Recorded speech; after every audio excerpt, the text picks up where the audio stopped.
2 दिवसीय सत्संग आयोजन का ये दूसरा दिन और अंतिम सत्र है। गुरुदेव के आशीर्वचनों से इस आयोजन की समाप्ति होगी, परंतु सत्संग कभी भी समाप्त न हो, वो तो हमेशा जीवन में होता रहे। भगवान और भगवत प्राप्त गुरु का जो वचन होता है, उनका जो मत होता है, उनके मत में, उनके वचन में प्रत्यक्ष की तरह दृढ़ विश्वास और पूज्य भाव तो बड़ा भारी लाभ होता है। विश्वास भी हो और पूज्य भाव भी। पार्वती जी अपने गुरु नारद जी के वचनों में कैसा दृढ़ विश्वास और कैसा पूज्य भाव रखती है। यहां तक कि पार्वती जी जो शिव जी को पाने के लिए बैठी थी तप करने, तो उन्होंने ये वचन तक कह दिया, तजौ न नारद करे उपदेशु, आप कहीं सत बार महेशु।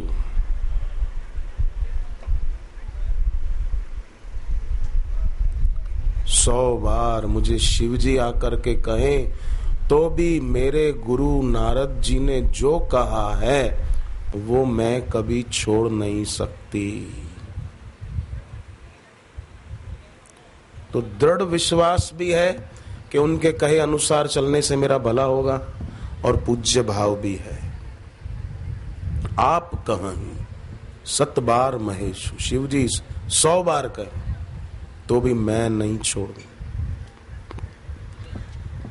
ऐसा व्यक्ति ही भगवत गीता में श्रद्धावंत कहा गया है, जिसका अपने गुरु के वचनों में पूज्य भाव।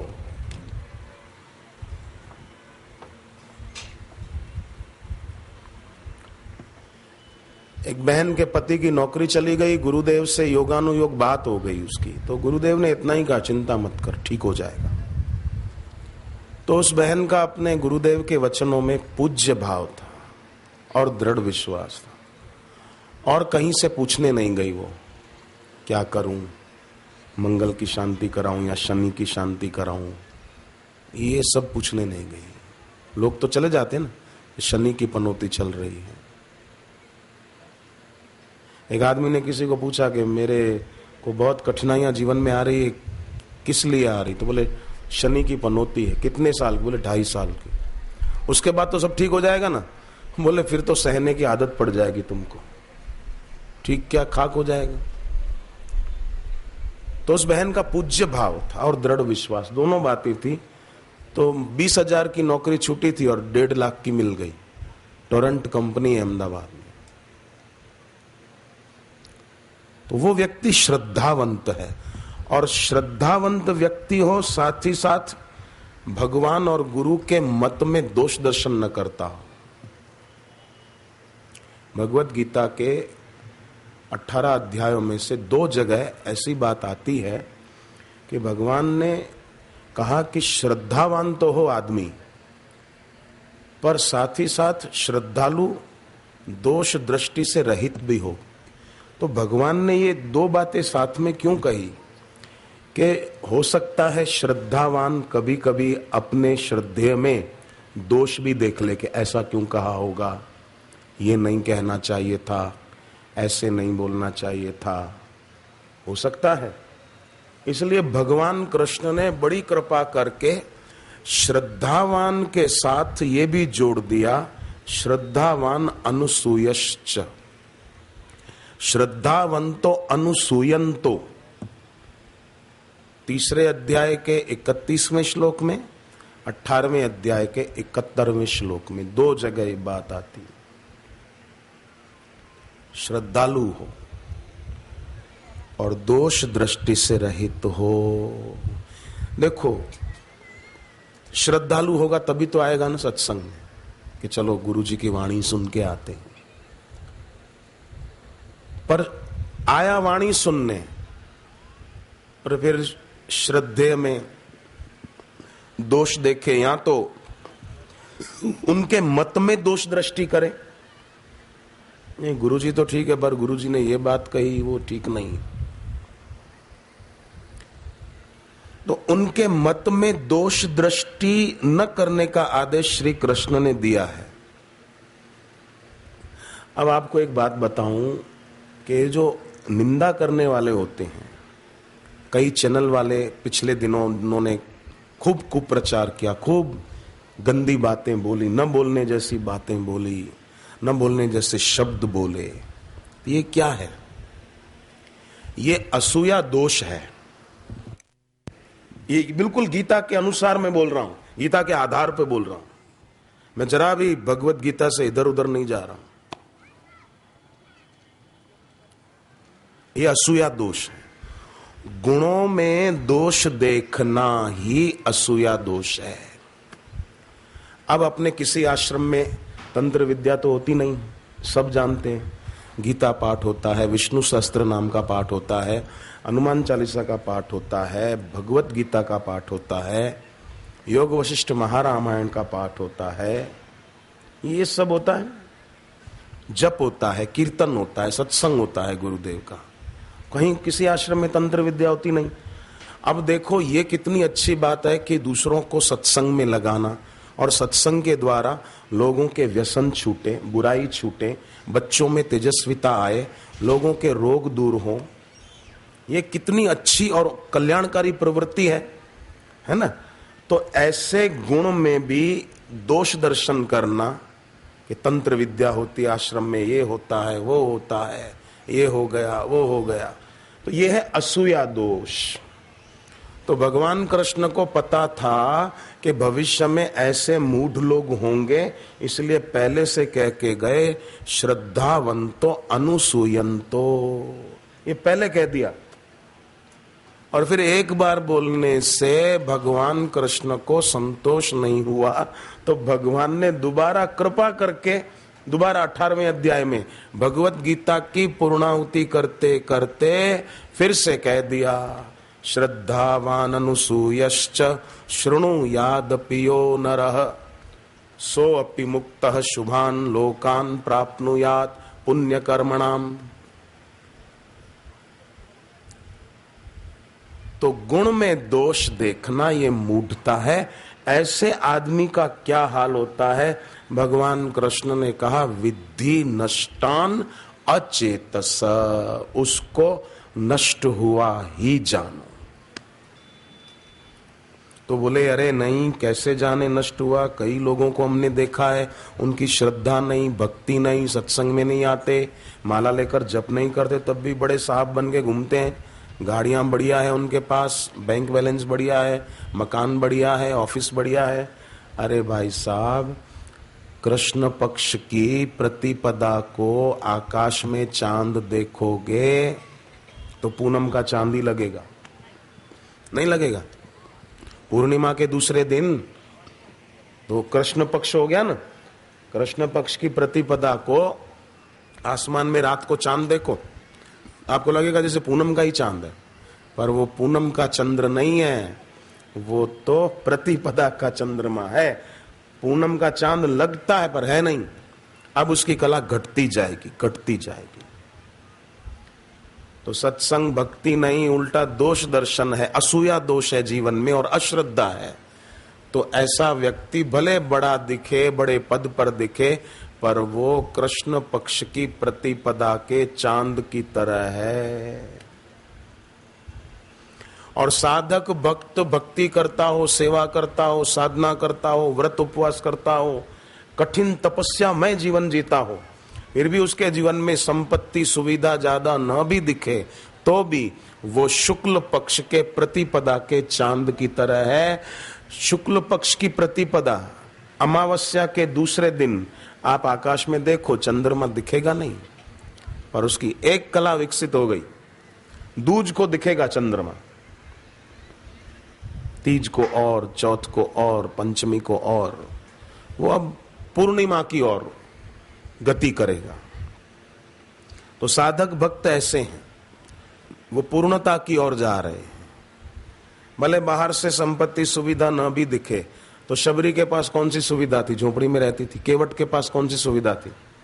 पर आज जय जयकार किसकी हो रही? रावण की, कुंभकर्ण की, मेघनाथ की? यहाँ शबरी और केवट का नाम इज्जत से लिया जाता है।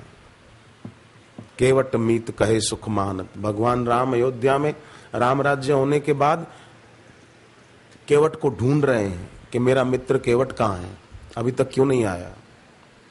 और निषाद राज जो भीलों के राजा हैं, जंगल में रहते हैं, वो राम जी से मिलने आए, राम राज्य होने पर बधाई देने आए। तो जब जाने लगे तो राम जी कहते हैं, तुम मम सखा भरत संभ्राता, सदा रहे पुर आवत जाता। तुम मेरे मित्र हो, भरत के समान भाई हो, तुम इस महल में आते जाते रहना, ये तुम्हारा ही घर है। तो ऐसा क्यों कह रहे हैं? क्योंकि निषाद राज में श्रद्धा है और अनुसूया, असूया दोष नहीं है। केवट में श्रद्धा है और दोष दर्शन से रहित है केवट। शबरी में भी श्रद्धा है और दोष दृष्टि नहीं है, असूया दोष से रहित है। अत्रि ऋषि की पत्नी का नाम था अनुसूया, है ना। महासती अनुसूया के नाम की धार्मिक फिल्में भी बनी, अच्छी बात है, ये कोई बुरा नहीं है। पर अनुसूया माने जिसके जीवन में असूया दोष नहीं है, वो अनुसूया, वो जिसमें सद्गुण होगा अनुसूया का। जो व्यक्ति भीतर से अनुसूया के रास्ते चलता हो, जो बहन भीतर से अनुसूया के रास्ते चलती हो, उसके यहां ही भगवान विष्णु जी दत्तात्रेय के रूप में आते हैं, भगवान शिव जी दुर्वासा जी के रूप में आते हैं, ब्रह्मा जी चंद्रमा मुनि के रूप में आते हैं। जो अनुसूया अपने दिल में धारण कर पाए, सिंह का नहीं, सिंह का ईर्ष्या की वृत्ति है, हनुमान जी ने उसको मार दिया।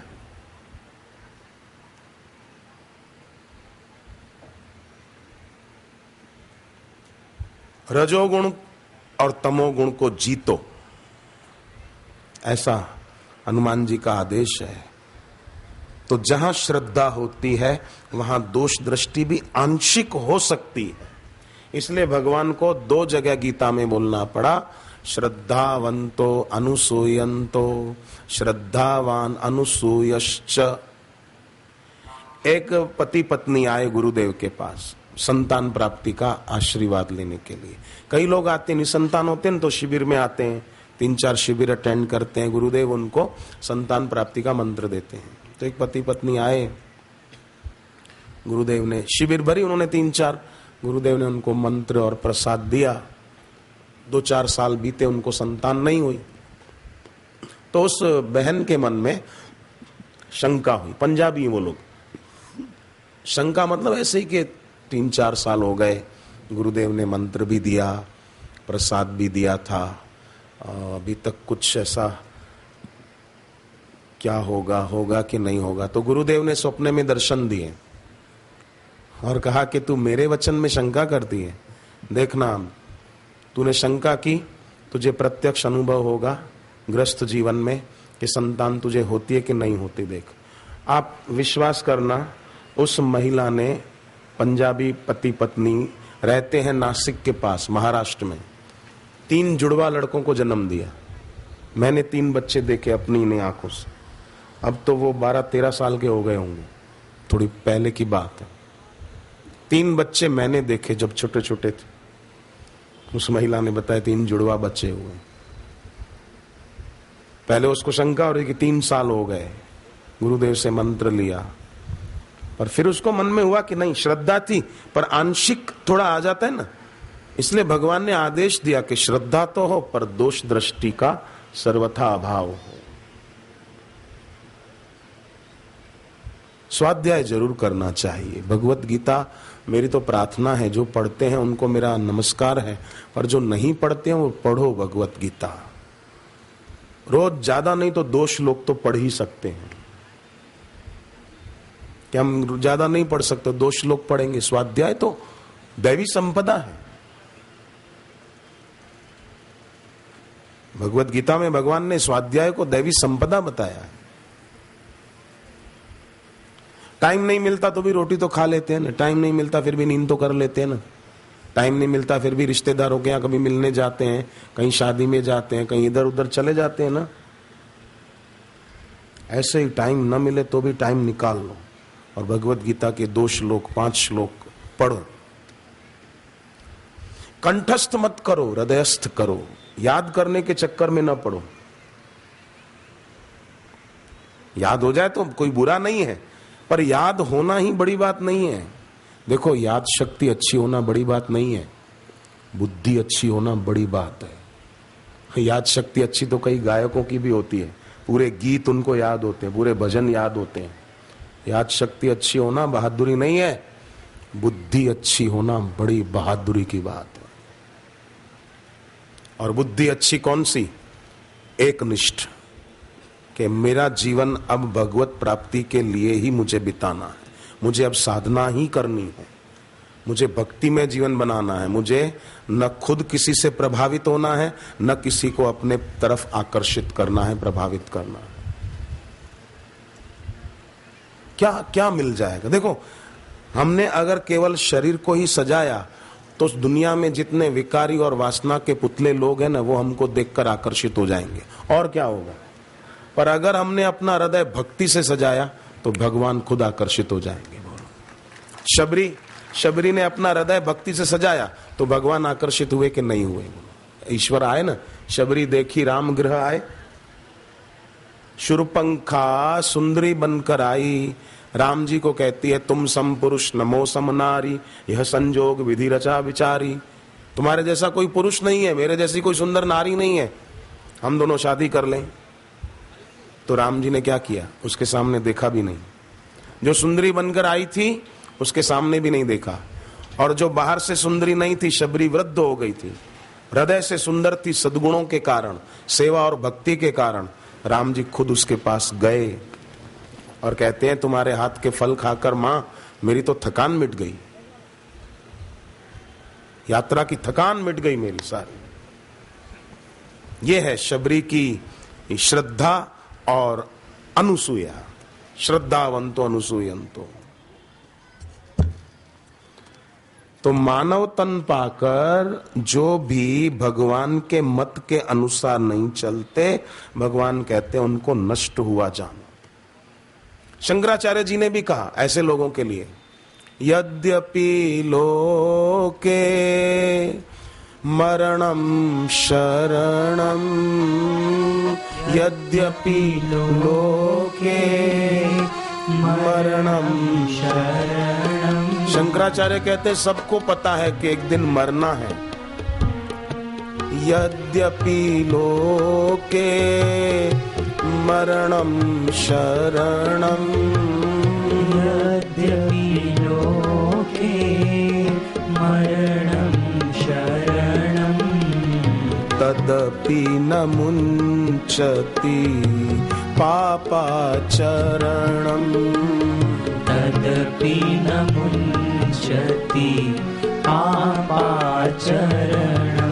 बहती नदी के प्रवाह में कितने ही रेती के कण डालें, वो टिकेंगे नहीं, बह जाएंगे। ये बेकार का प्रयत्न है। सारी दुनिया में जिनके जीवन में सत्संग और भक्ति नहीं है, बहती नदी के प्रवाह में रेती के कण डाल रहे हैं कि पुल बनेगा। पुल नहीं बनेगा, तेरी जिंदगी भी बह रही है ऐसे। तू जरा चेत जा, जरा सावधान हो जा। कपड़े सुखाने डालती हैं बहनें बाहर रस्सी पर, जब आकाश में बादल घिर जाते हैं, बहनों को लगता है कि शायद पानी न बरसे, कपड़े उठा लेती है कि कपड़े गीले हो जाएंगे। सूख गए थे, अब थोड़े ही सूखने बाकी हैं, अरे बारिश ना आ जाए, कपड़े हटा लो। कपड़ों को भीगने से बचाते हैं, अपने दिल को भी वासना के गीलेपन से बचाएं। मिट्टी का लौंदा गीला है, दीवार पर फेंकोगे चिपक जाएगा, पर रूखा गीला नहीं है, सूखा है, दीवार पर फेंको वो चूरा होकर बिखर जाएगा, चिपकेगा नहीं। हम चिपके नहीं कहीं, वायु की तरह। दत्तात्रेय भगवान ने कहा मैंने वायु को अपना गुरु बनाया। हवा चलती है, पसार हो जाती, कहीं चिपकती, वायु की तरह असंग। जो वायु की तरह हो पाएगा, वहीं वायु पुत्र हनुमान जी भी राजी रह पाएंगे। हनुमान जी खुश होंगे, केवल हनुमान चालीसा पढ़ने से राजी नहीं होंगे। वायु की तरह असंग।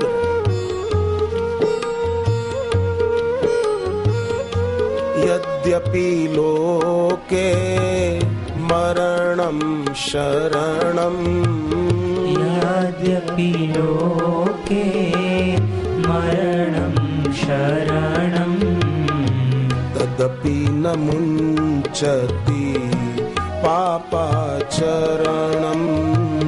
तदपि न मुञ्चति पापाचरणं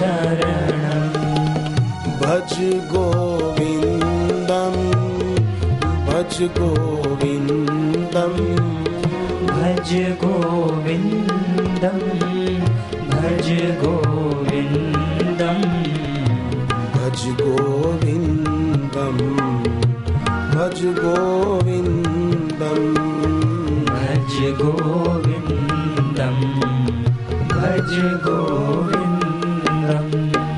तो कपास के गोले भले मक्खन की तरह प्रतीत हों परंतु उससे रस नहीं मिलेगा। एकदम उजली उजली कपास के ऐसे छोटे छोटे पड़े हों कपास के गोले, लगे मक्खन है पर मक्खन नहीं है। पक्षी धुएं के गोट को बादल समझकर वहां ठंडक लेने को जाए, ठंडक मिलेगी नहीं, धुएं का गोट है, आंखें जलेगी। संसार में सब यही करते हैं, मजा लेने जाते हैं पर बेचारों को मिलती है सजा। 10 नेत्रहीन लड़के नदी पार करने हेतु नाविक के पास आए और कहा कि भाई हमको सामने पार ले चल। बोले एक आदमी का 1 रुपया लूंगा, नाव छोटी, एक बार में एक ही जा पाएगा। तो ठीक है, लड़कों ने कहा ठीक, कोई बात नहीं। एक एक को पार करा रहा था, एक को छोड़ के आया, दूसरे को 5वें को, 7वें को, 9वें को, 9वें को उतारा, 10वें को ला रहा था। तो क्या हुआ कि नाव में बैलेंस नहीं बना पाया वो, और वो लड़का एक 10वां डूब गया। पानी का बहाव तेज था, वो बह गया। अब ये 9वें ने पूछा कि अरे क्या हुआ, नाविक को पूछा क्या हुआ, ये आवाज काहे की आई। नाविक बोला कोई बात नहीं, चिंता मत करो, तुम्हारे फायदे की घटना घटी। अब तुमको खाली 9 रुपए ही देने पड़ेंगे, 10 रुपए नहीं देने पड़ेंगे, तुम्हारे फायदे की घटना घटी। ये फायदे की घटना घटी, एक साथी बह गया बेचारा और ये बोलता है तुम्हारे फायदे की घटना घटी। संसार में यही हो रहा है, बड़ी हानि हो रही है, श्वास प्रतिपल कम हो रहे हैं, मृत्यु के करीब जा रहा है आदमी, और बोलते हैं कि हमने लाख रुपया कमा लिया, हमने 10 लाख कमा लिया। अरे हमको तो व्यापार में फायदा होगा। फायदा क्या हुआ, घाटा हुआ। इसलिए शंकराचार्य जी को बोलना पड़ा भज गोविंदम गोविंदम भज मूढ़ मते, क्योंकि ये मूढ़ता है ना, हो रहा है हाँ नुकसान और लगे कि हो रहा है फायदा। तो जीवन की परवाह नहीं है लोगों को। डॉक्टर ने दर्दी से पूछा दवाई ली थी, दर्दी बोला आपने ही तो दी थी। अरे भाई साहब मैं कह रहा हूं दवाई ली थी, बोले हाँ आपने ही तो दी थी। अरे मैंने दी थी पर मैं ये कह रहा हूं दवाई खाली थी, बोला नहीं साहब भरी हुई थी, शीशी भरी हुई थी। अरे मैं ये नहीं कहना चाहता हूं, मैं तो ये कहना चाहता हूं कि दवाई को पी लिया था, बोले नहीं पी लिया मेरे को था, दवाई को नहीं था। अरे मेरे बाप मैं ये कहना चाहता हूं दवाई पीली थी, बोले पीली नहीं थी साहब लाल थी। डॉक्टर परेशान हो गया, पंखा 2 पे चल रहा था तो 5 पे चलाया और सिर दर्द की दवाई ये खुद ने खाई। ऐसे लोग तो जो उलझन मिटाना चाहते हैं वहां भी तर्क कुतर्क करके बस ऐसा क्यों न वैसा क्यों ये क्यों, नहीं। गुरुदेव ने दोपहर को नहीं कहा पटरियां पार करनी है, फलानी ट्रेन कितने बजे, फलानी ट्रेन कितने बजे, वो ट्रेन, तू पटरियां पार कर। सब ट्रेनों का टाइम टेबल जान के तुझे करना क्या है। तुझे गुरु मंत्र मिल गया, तू गुरु मंत्र का जप कर बस, और गुरु की महिमा गा ले, भजन ईश्वर का होगा। देखो अब आपको एक निवेदन करूं कि संसार में क्या होता है कि इच्छा पूर्ति से होने वाले सुख की लालच होती है ना, तभी मिथ्या संसार सत्य प्रतीत होता है। ये एक मुख्य बात है। संसार मिथ्या है, सत्य प्रतीत क्यों होता है? कि इच्छा पूर्ति, कामना पूर्ति से होने वाले सुख की लालच है। आइसक्रीम खाएंगे तो मजा आएगा, कोका कोला पिएंगे तो यार मजा आ जाएगा, लस्सी ठंडी पिएंगे मीठी, मजा आ जाएगा, सैंडविच खाएंगे मजा आ जाएगा। ये खाने की थी इच्छा और खाएंगे तो मजा आएगा। ये क्या हुआ? इच्छा पूर्ति से होने वाले सुख की लालच है। तो इस लालच के कारण संसार सत्य प्रतीत हो रहा है। और प्रतिपल मृत्यु के मुख में समाने वाला शरीर सुंदर और स्थिर दिखता है, जबकि इसमें परिवर्तन नित्य है। काले बाल सफेद होने के रास्ते पर है, चेहरे पर झुर्रियां पड़ती, आंखों में चश्मा आ जाता है, कानों में सुनने की शक्ति बुढ़ापे में कम हो जाती है। एक आदमी बुढ़ापे में बहरा हो गया था। अच्छा हुआ बेचारा बुढ़ापे में ही बहरा हुआ था, नहीं तो कई लोग तो जवानी में बहरे हो जाते हैं। अपने कल्याण की बात न सुने वो बहरा ही तो है, अपने हित की बात सुनने को राजी नहीं, होशियारी दिखाने में राजी। एक लड़का किताब पढ़ रहा था, तो मां ने पूछा, बंटी कौन सी किताब पढ़ रहा है? किताब का नाम क्या है? बोले बच्चों का लालन पालन कैसे करें। तो तुझे ये पढ़ने की क्या जरूरत है? बोले मैं यही तो जानना चाहता हूं, मेरा लालन पालन ठीक से हो रहा है कि नहीं हो रहा है, ये जानने के लिए पढ़ रहा हूं। अब मां तेरा कर रही है, तुझे पढ़ने की जरूरत क्या है? तुझे जो पढ़ना चाहिए पढ़ना।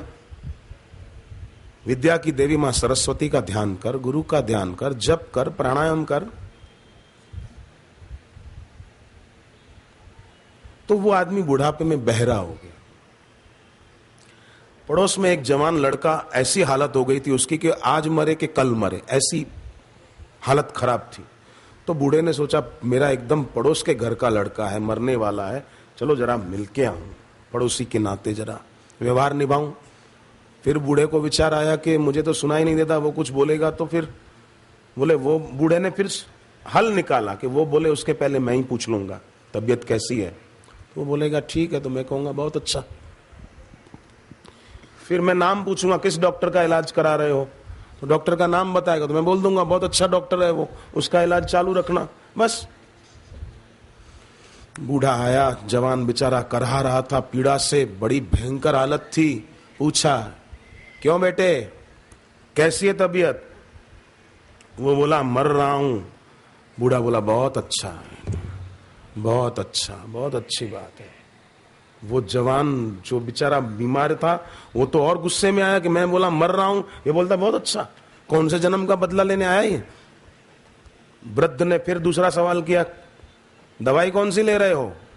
तो वो गुस्से में था, बोला जहर खा रहा हूं, जहर। बहुत बढ़िया दवाई है, लेते रहियो बेटे। जवान को हुआ मैं बोल रहा हूं जहर खा रहा हूं, ये बोलते लेते रहियो, बहुत अच्छा है। अच्छा कौन से डॉक्टर का इलाज चल रहा है? वो और गुस्से में आया लड़का, बोला यमराज का इलाज चल रहा है, बहुत अच्छा डॉक्टर है वो, जैसा बोले करते जाना, तुझे अच्छा हो जाएगा।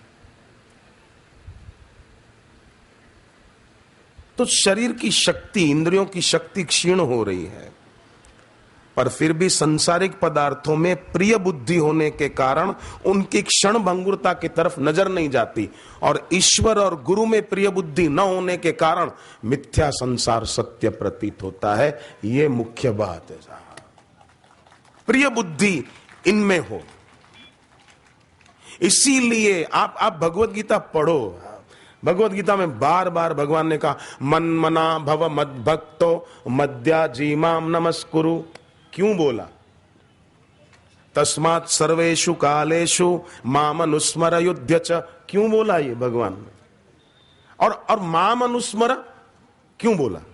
माम अनुस्मर, अनुस्मर मतलब मैं भी तुमको याद कर रहा हूं, थोड़ा तुम भी तो करो।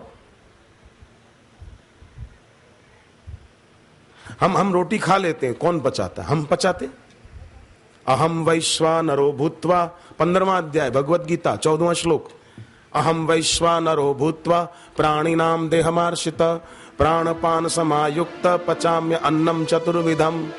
सबके अंदर खाया हुआ 4 प्रकार का अन्न भगवान कहते हैं मैं पचाता हूं।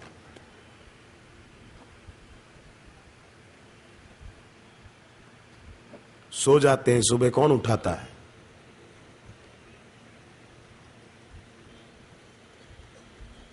पर प्रिय बुद्धि वहां न होने के कारण जो अप्रिय और अस्थिर है वो प्रिय और स्थिर प्रतीत होता है और उसमें सत्य बुद्धि होती है। इसलिए प्रार्थना करनी चाहिए कि मेरी सांसारिक पदार्थों में प्रिय बुद्धि न हो, नश्वर और अस्थिर रहने वाला मैं स्थिर न मानूं और शाश्वत न मानूं। हे हरि, नश्वर और अस्थिर को रहने वाला मानने के कारण शाश्वत और स्थिर जो है उस तरफ मेरी नजर नहीं जाती। कामना और वासना जो मेरी दुश्मन है, मैं उसको पूरी करने में प्रयास न करूं, मैं उसको मिटाने के लिए कुछ करूं। भगवान ने गीता में इच्छा वासना को, कामना को वैरी कहा, वैरी, दुश्मन है। 3 अध्याय 36वां श्लोक। अर्जुन ने भगवान को प्रश्न पूछा है, कैसा सुंदर प्रश्न पूछा है कि हे भगवान, इच्छा न होते हुए भी आदमी का मन काम क्रोध के वशीभूत क्यों हो जाता है? अथ केन प्रयुक्तोयम, कौन पाप की ओर प्रेरित करता है? इच्छा नहीं फिर भी काम क्रोध क्यों आ जाता है? तब भगवान ने कहा, काम एष क्रोध एष रजोगुण समुद्भव महाशनो महापापमा विद्येन मिह वैरिणम। रजोगुण के कारण काम और क्रोध आता है। रजोगुण, जो लोग खूब मीठा खाने का शौक रखते हैं और खूब तीखा और चटपटा खाने का शौक रखते हैं, ये राजसी खुराक है। उसका मतलब ये नहीं कि मीठा नहीं खाओ, लिमिट में, अमुक माप में।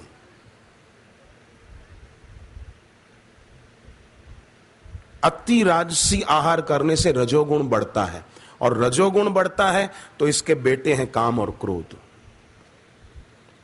इसलिए प्राणायाम करके, सात्विक खुराक करके सत्वगुण बढ़ाना चाहिए और सत्वगुण बढ़ा तो कामना जो वैरी है, विद्येन मिह वैरिणम, ये वैरी है, शत्रु है।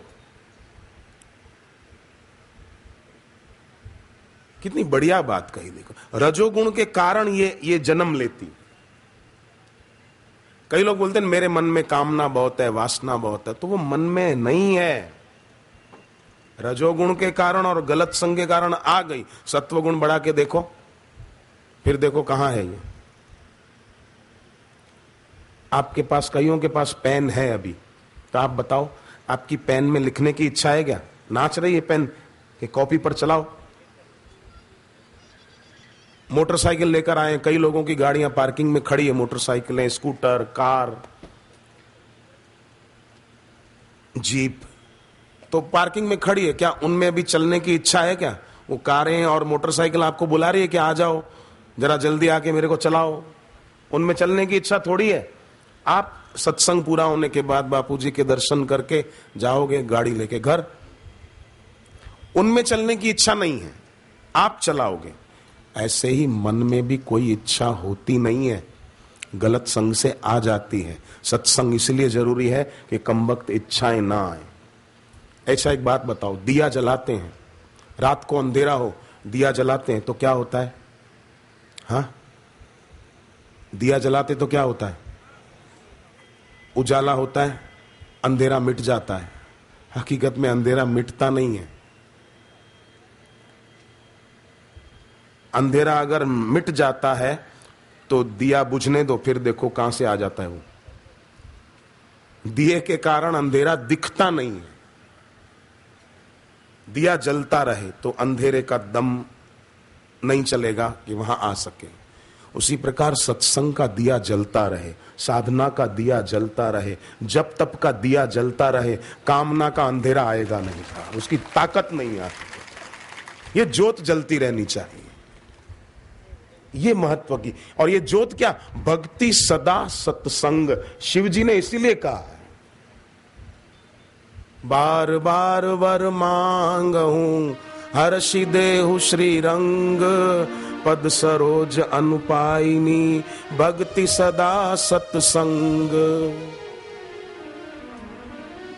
बार बार वर मांगहूं हर्षि देहु श्री रंग, यही मांगा। लंकिनी ने क्या कहा जब हनुमान जी ने लंकिनी के सिर पर मुक्का दे मारा जोर से, लंकिनी गिर पड़ी, खून निकला, चोट लगी है, तब क्या बोलती है? तात मोर अति पुण्य बहोता, देखे नयन राम कर दूता। मेरे बहुत पुण्य थे जो आपके दर्शन हो गए। अब आप बताओ, किसी के सिर पे चोट लगे, गिर जाए और उस आदमी का खूब सारा खून निकले, तो क्या वो बोलेगा अरे मेरे बहुत पुण्य थे जो मेरा खून निकल गया? पर लंकिनी बोली है, तात मोर अति पुण्य बहुता, देखे नयन राम कर दूता। और फिर आगे कहती है, तात स्वर्ग अपवर्ग सुख, धरिए तुलैक अंग, तुल न ताहि सकल मिली, जो सुख लो सत्संग, सियावर रामचंद्र की जय। स्वर्ग का सुख भी कुछ नहीं, मुक्ति का सुख भी कुछ नहीं, जो सत्संग का सुख है।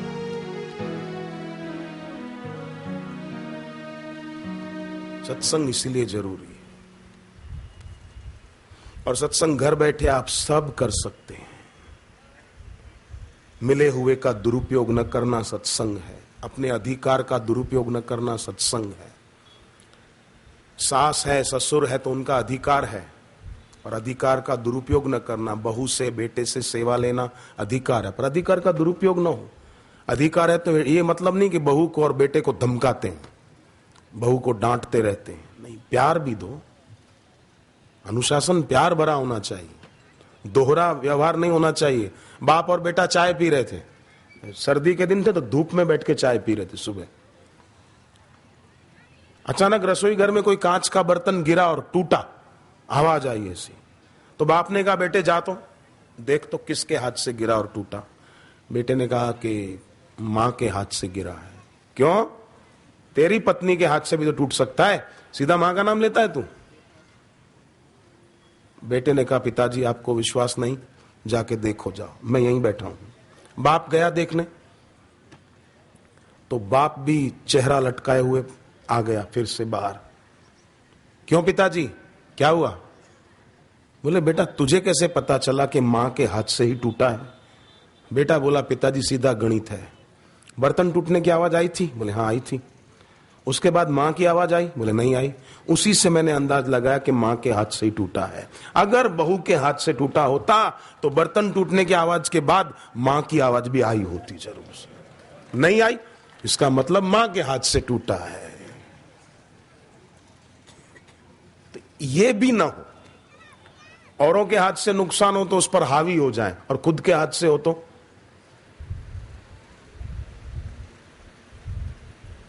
मैं सबको बोलूं पर मुझे कोई बोले तो मैं रोऊं, मैं सबको धमकाऊं और कोई मुझे धमकाए तो मैं रोने बैठ जाऊं।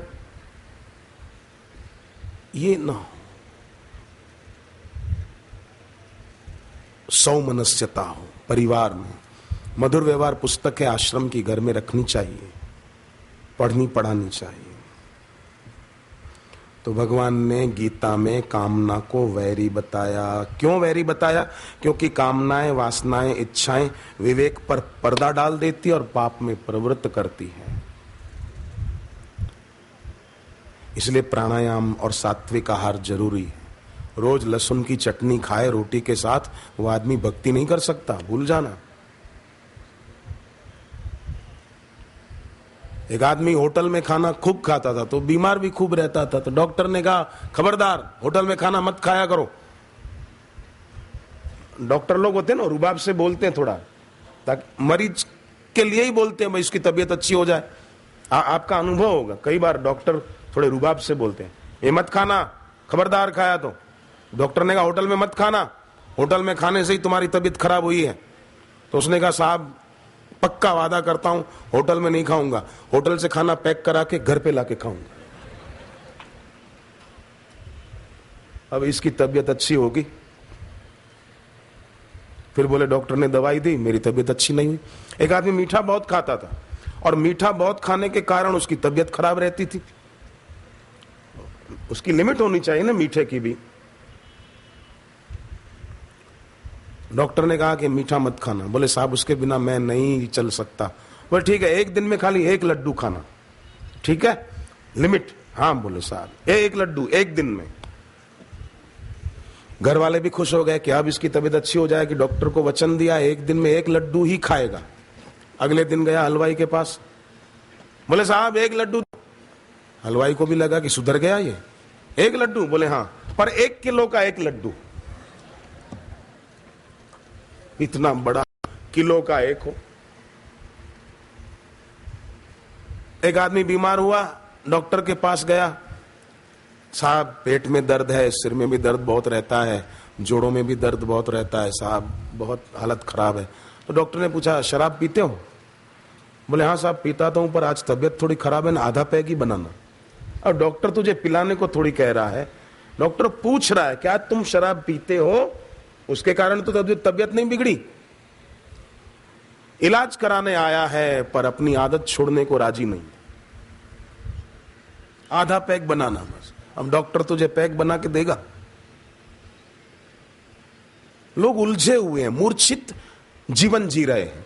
गुजरात में शराब पे प्रतिबंध है, तो एक डॉक्टर ने अपनी क्लिनिक के बाहर बोर्ड लगाया था, यहां शराब गारंटी से छुड़ाई जाती है। लोग छुपकर पीते हैं ना कहीं, तो लगाया था शराब गारंटी से छुड़ाई जाती। एक आदमी आया, डॉक्टर साहब ये बोर्ड आपने लगवाया? बोले हाँ। गारंटी से शराब छुड़ा देते? बोले हाँ। तो साहब मेरी है ना 8 पेटियां पुलिस ने जब्त कर लिए, छुड़ा दो। आपने तो बोर्ड लगाया शराब गारंटी से छुड़ाई जाती है, छुड़ा दो ना। 8 पेटियां हैं साहब, अंग्रेजी दारू है, छुड़ा दो। मूर्छित जीवन नहीं, अमूर्छित जीवन। और याद रहे, अमूर्छित चित्त दशा में पाप उसी प्रकार असंभव है जिस प्रकार जागृत अवस्था में अग्नि में हाथ डालना असंभव है। जागते हुए कौन आग में हाथ डालेगा? उसी प्रकार अमूर्छित चित्त दशा, भीतर से एक जागृति, सजगता। हम सब गुरुदेव के चरणों में प्रार्थना करें कि हमारे जीवन में ऐसी सजगता बनी रहे, ताकि रजोगुण तमोगुण खत्म हो और सत्व गुण का प्रभाव बना रहे। सुबह जल्दी उठने से सात्विकता बढ़ती है, पर अब 6 बजे के बाद भी सोए रहे तो क्या सात्विकता बढ़ेगी? जल्दी उठें।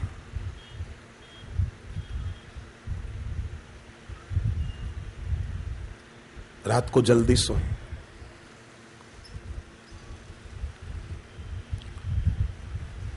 मौन रखें। ये सब सात्विकता बढ़ाने के लक्षण। घर में धूप दीप रोज करें। गौचंदन धूप बत्ती जला दी, उस पर 2-4 बूंदे घी की डाल दी, घी का धुआं होगा, उसमें गहरे श्वास लो। हवामान में से सुगंधी वायु श्वास में लेंगे ना अंदर, तो विचार भी शुद्ध होते हैं। शुद्ध हवा, सुगंधी हवा, परफ्यूम वाली नहीं, एक घी की, देसी घी गौचंदन पे डालते रहे 2-2 बूंदे, उसमें श्वास लेके रोको और जप करो, देखो मन लगने लगेगा, बड़ा आनंद आएगा। घर का वातावरण भी सात्विक होगा, और सात्विक घर होता है तो क्लेश नहीं होते हैं। क्लेश ना हो तो घर में लक्ष्मी आती, समृद्धि बढ़ती उस घर में। नासिक में सत्संग था गुरुदेव का, हर साल होता है शिवरात्रि पर। तो एक आदमी आया, बोले पिछले साल में सत्संग में आया था तो ऑटो रिक्शा के किराए के पैसे भी नहीं थे, ऐसे आया था चलकर, पर सत्संग सुना, दीक्षा ली आखिरी दिन, तो इस साल मैं अपनी गाड़ी पार्किंग में खड़ी करके आया हूं। मेरी आध्यात्मिक उन्नति भी हुई और व्यवहारिक जीवन में भी मेरी खूब खूब उन्नति हुई। गुरुदेव के सत्संग से, गुरुदेव के वचनों से मुझे बहुत लाभ हुआ। गुरुदेव के वचनों का अनुसरण करने से मेरे को तो फायदा ही फायदा हुआ, आध्यात्मिकता में भी, व्यवहार में भी। तो जो व्यक्ति ईश्वर और गुरु के मत का अनुसरण नहीं करेगा, वो जो भी कार्य करेगा, कर्म करेगा, राग द्वेष पूर्वक करेगा। व्यवहार करेगा तो राग द्वेष पूर्वक करेगा, और राग द्वेष पूर्वक करेगा तो घाटा बड़ा ये होगा कि जिससे राग द्वेष है वो व्यक्ति तो चला गया, राग है ये बहुत अच्छा है, ये बहुत अच्छी लड़की है, ये बहुत अच्छा लड़का है, तो वो व्यक्ति तो चला गया पर उसका चिंतन खोपड़ी में चलता रहेगा। द्वेष है ये बहुत बदमाश है, ये लोफर है, ये आवारा है, वो व्यक्ति तो चला गया पर उसका चिंतन चलता रहेगा। अब पूजा पाठ करने बैठेंगे तो वही याद आएगा। वस्तु में राग है कि आइसक्रीम खाऊं, पकोड़े खाऊं, नमकीन खाऊं, राग पूर्वक। अब भूख मिटाने के लिए थोड़ा खा लिया, ठीक है भाई चलो, पर राग पूर्वक खाए, बहुत बढ़िया है, बहुत बढ़िया, तू जा दूसरा आवे, तू जा। कई लोग खाते हैं ना, देखना राग पूर्वक खाने की निशानी आदमी झट झट झट झट झट झट, राग है वस्तु में। और जिसका राग नहीं होगा ना वो शांति से चबा चबा के खाएगा, दबा दबा के नहीं खाएगा। और जिसका राग होगा वो दबा दबा के खाएगा, तू जा दूसरा आवे, तू जा दूसरा आवे, तू जा, राजधानी एक्सप्रेस दौड़ाएगा खाने में।